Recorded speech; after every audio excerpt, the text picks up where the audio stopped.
Hello Year 4, and this is your reading lesson for Friday the 5th of March, your very last home learning reading lesson. Okay, so we're up to chapter 6. Our questions, which I will upload separately as well, are: how did players know when another player had logged out? Why was Katana defenceless?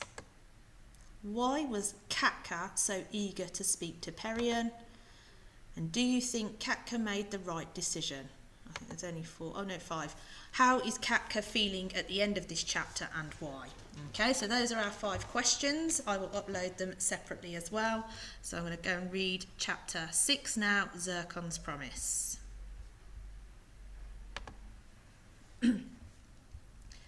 Chapter 6, Zircon's Promise. Where were you? Katka was in her bedroom, her maths homework laid to one side.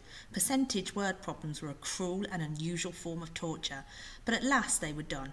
When Katka had logged on to Raider's Peril, she had hoped to finally relax, but now Perian was shouting at her.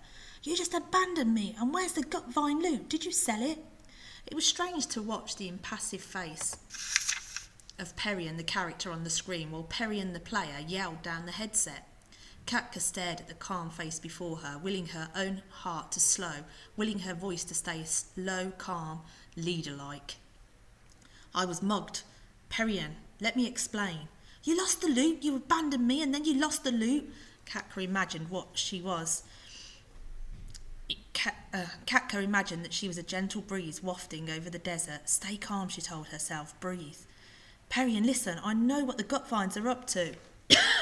I thought we were friends. We are. Later, Katana.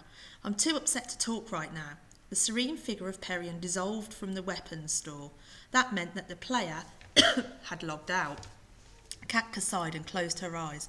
Her bedroom was too cold and the pillows felt lumpy beneath her. She stood, dragged the duvet from her bed and wrapped it around herself like a hug as she sat back down on the floor. She would wait, Katka decided, until Perian logged back on. All night, if she had to. She just needed to explain. Excuse me. Katana searched through the weapons in the storeroom. Without her topaz spear, she was defenceless. The best spear in the store was tin, barely worth carrying. A quartz sword hung on the wall. But Katana wasn't levelled up in sword fighting.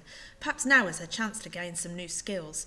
Katana equipped herself with the sword and swished it about in the empty room. She remembered that there were training grounds in the desert. Maybe Katana should head there for the night and level up. As she stepped out from the stronghold into dusk, she saw a blood-red figure loitering near the stronghold. Zircon? Katana slipped back into the doorway. If Zircon was here, perhaps the gut vines were planning a revenge attack. But he was here alone, as far as she could tell. Katana retreated to the entrance hall. As long as she was inside the stronghold, it wasn't classified as abandoned. That meant that Zircon couldn't burn it down. She wished that Perian was here to help. Katana watched her moving from the entrance. Zircon strode across the sand in front of the stronghold. He paused, turned and strode back. Katka didn't let her eyes dart away, even for a second. Eventually, Zircon walked directly towards the front door. Katana held her quartz sword ready. With no experience, she was guaranteed to lose if she came to a fight, but Zircon didn't need to know that. He just had to see that she was armed. Suddenly, Zircon was standing in the doorway. His cloak flapped elegantly and his face wore an expression of poise. He looked every inch a guild leader. But he was silent, just like in the workshop. Yellow text appeared at the bottom of Katka's screen. She wondered again why he didn't use a microphone. Katana, are you in charge?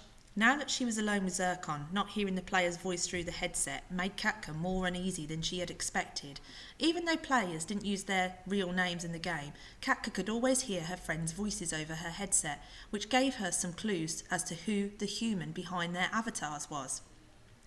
All she knew about Zircon was that his avatar was a man. She had no way of knowing who she was really talking to, and it wasn't really the way that she liked to play.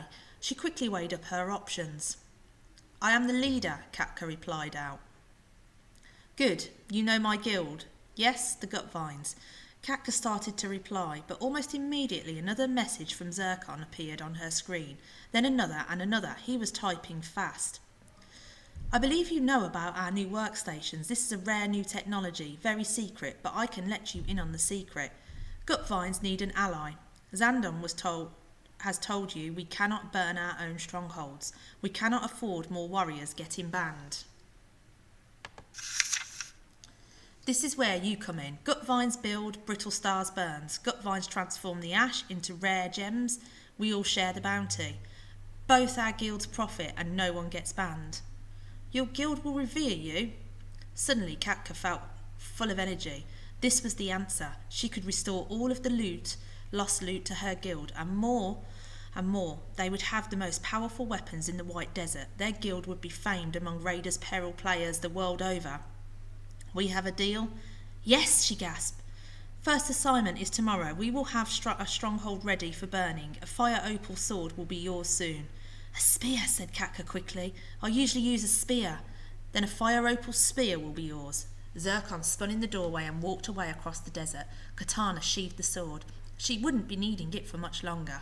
The next night the brittle stars gathered in the stronghold weapons store. As Katka looked around as the raiders matching blue capes, she felt her chest inflate with pride. She had brought each of these players together. She had earned their trust, and they repaid her with loyalty. Any player here would leap into combat for the sake of the guild. Katka knew that, and now she would be able to repay them. Brittle Stars, something really exciting has happened. Yesterday, the Gutvine leader Zircon visited the stronghold. Mutters and whispers broke out over the headset. He didn't come to attack or raid, Katka went on loud enough to drown the mutters out. He came to form an alliance. You didn't accept, did you? Said Pink Socks. We hate the Gutvines. Ah, but wait till you hear what the Gutvines can do for us, said Katka. She scanned her assembled group. Perian stood to one side. She and Katka hadn't spoken since their fight yesterday. It wasn't like Perian to be so quiet. Katka explained everything. The Gutvines' magic workstations that turned ash into rare gems, and the task given to the Brittle Stars to burn strongholds as fast as the Gutvines could rebuild them.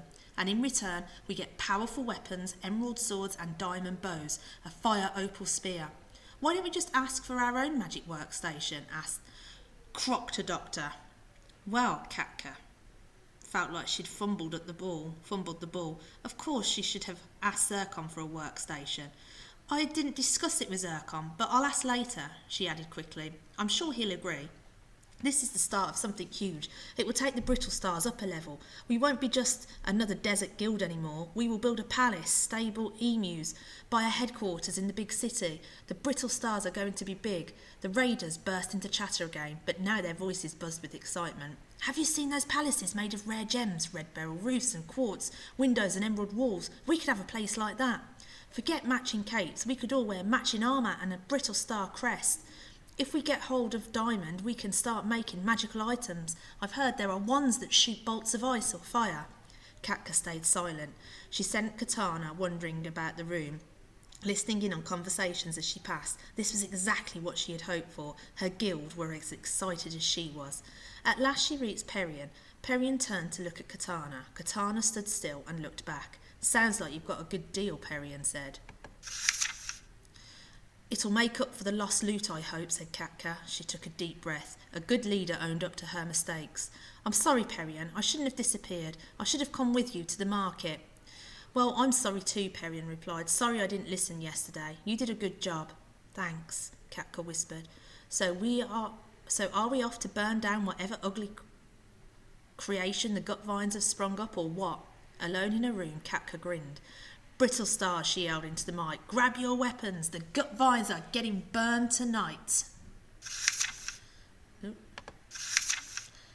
Okay, that's it for now. Well done, Year 4.